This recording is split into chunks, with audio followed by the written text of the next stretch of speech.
Fender, Gibson, PRS, and Ibanez, the most legendary guitar brands on earth. But how can a mere instrument have such an impact on the world, you ask?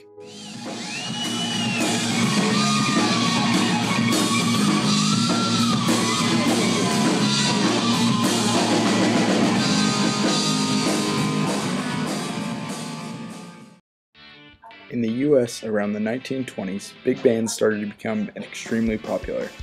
In order for musicians to play along with the string bass, drum set, trombones, and trumpets, the guitar sound needed to project to be heard with the rest of the instruments. In 1931, George Beauchamp and Adolf Rickenbacker created the frying pan, the first guitar to be amplified with a magnetic pickup. Since then, hundreds of electric guitar players have revolutionized music completely in their own personal way. With different styles and skills, no musician is the same. Every guitar player starts for a different reason and has their own style. For every guitar player, there's a background in which they started and an unknown future ahead of them.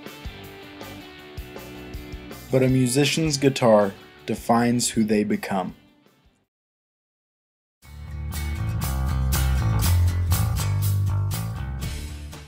Growing up, as a kid in the 70s with older brothers, listening to hard rock music in my house every day, I just loved the sound of an amplified guitar.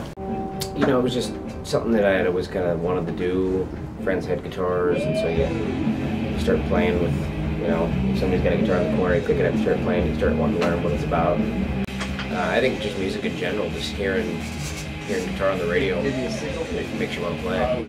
My mom brought home a toy bass guitar from Sears, and so I started to play with it and fell in love playing with it. So that's why I switched to bass. It didn't hurt to play anymore, and I could play rock music instead of just regular band music.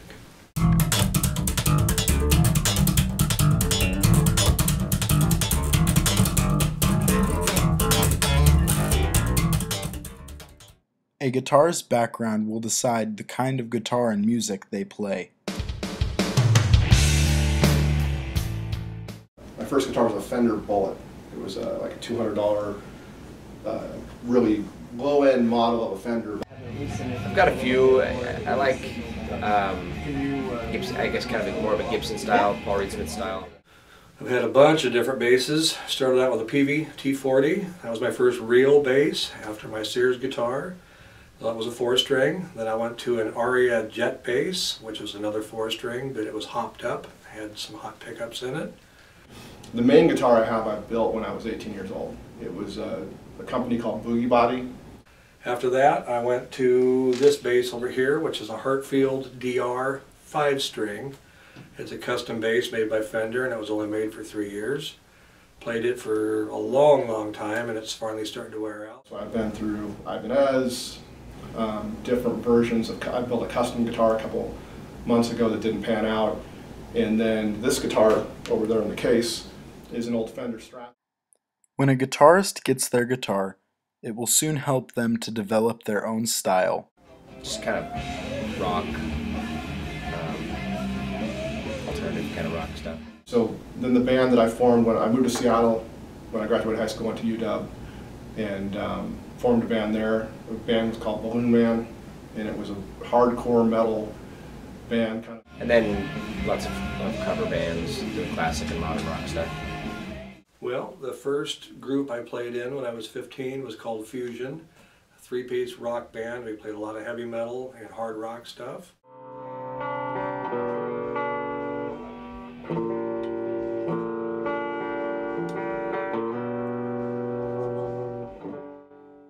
Most importantly, each guitar brand creates its guitars with a specific style of music in mind.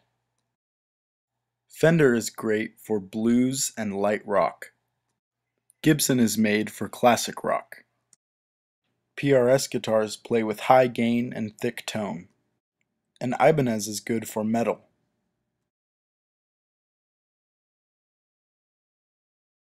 Everything's going to have its own sound, and so I think whatever sound that guitar is best at producing is going to inspire the type of music that comes out of it. When I was younger, in my teens and 20s, I played in lots of bands, and it was all about learning to play other people's music. And now I'm trying to be my own guitar player. So just the enjoyment I get out of playing guitar inspires me to play. A guitar is so much more important than a noise-making machine. It shapes and defines musicians into the musical artists that they will become.